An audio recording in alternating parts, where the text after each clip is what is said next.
Did you know that Black History Month didn't start as a month-long celebration? It began as Negro History Week. But why was it created, and what impact has it had? That's what we're exploring today on History Q&A Trivia. Get ready to test your knowledge and uncover some surprising facts. Our journey begins with a man named Carter G. Woodson. In February 1926, Woodson, a distinguished historian, launched Negro History Week. He didn't randomly pick a date. He strategically chose the second week of February to coincide with the birthdays of two monumental figures, Abraham Lincoln and Frederick Douglass. These men symbolized emancipation and Black intellectual thought, making the timing powerfully symbolic.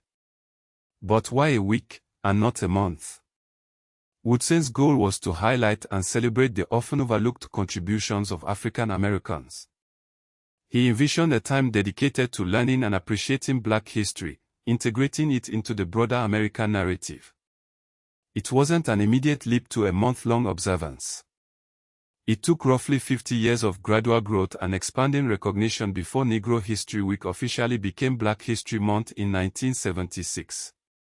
President Gerald Ford formally urged Americans to participate, solidifying its place in the national calendar.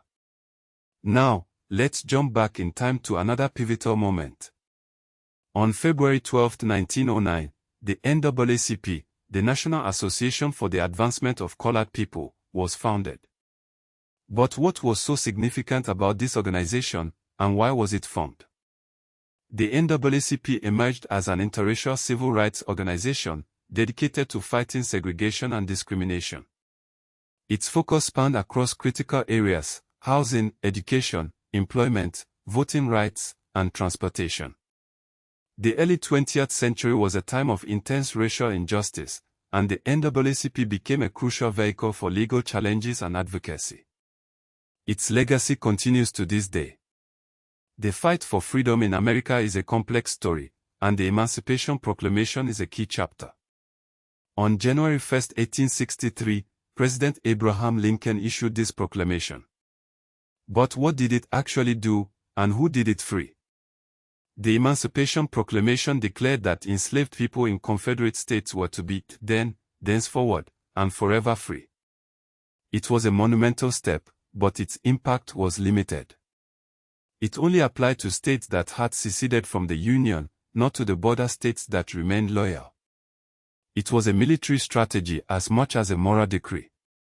And many enslaved people in the South didn't even know about it. The news took a long time to travel. This leads us to Juneteenth. On June 19, 1865, Union troops arrived in Galveston, Texas. They brought the news that slavery had finally ended there.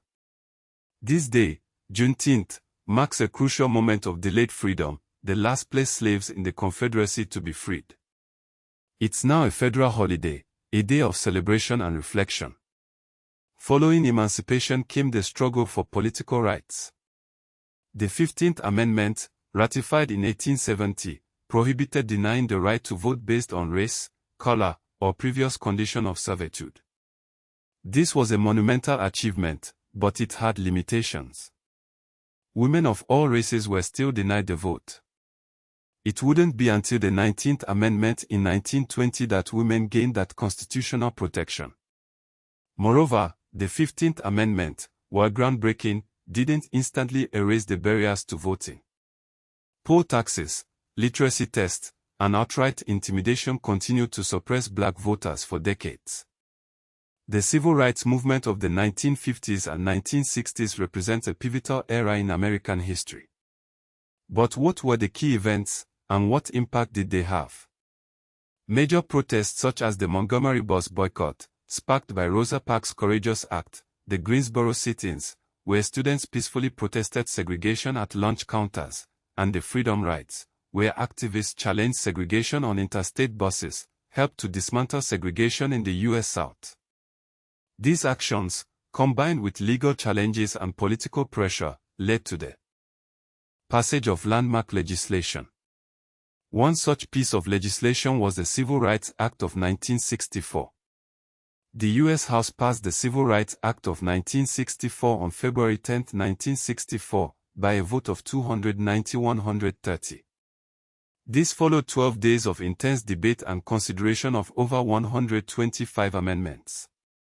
President Lyndon B. Johnson signed it into law on July 2, 1964. The act outlawed discrimination based on race, color, religion, sex, or national origin, marking a significant victory for the civil rights movement. But Black history isn't confined to the United States.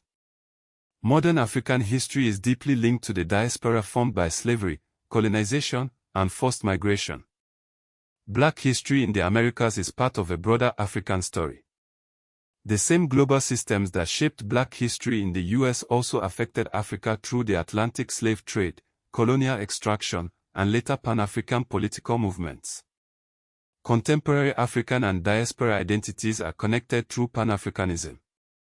This ideology treats Black history as transnational rather than confined to the United States. The ongoing importance of Black history in schools and public life parallels efforts across Africa to recover pre-colonial histories, restore indigenous narratives, and resist colonial distortions. Modern commemorations such as Juneteenth, Black History Month, and civil rights memorialization influence African diaspora activism, museum culture, and heritage projects in African countries and communities abroad. Despite its significance, Black history is often undertaught or selectively taught. Curricula often emphasize slavery and civil rights but omit Black political organizing, scholarship, and international connections. Woodson created Negro History Week specifically to counter that erasure. Even the U.S. story of emancipation is sometimes simplified into a linear, freedom-arrived narrative. Legal abolition in 1865 did not immediately produce equal rights or safety for Black Americans. The role of Black women is frequently minimized. The 15th Amendment expanded male suffrage while excluding women. The broader movement for Black freedom relied heavily on women's organizing, even when they were left out of formal recognition. Some first and major achievements are still disputed in public memory because archival records were lost, ignored, or never centered in mainstream history.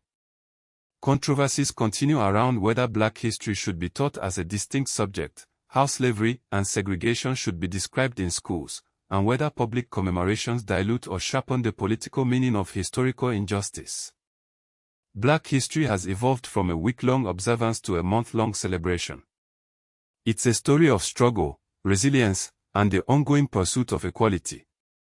It's a story that continues to unfold today. And what role do you think public memory and commemoration plays in shaping our understanding of history?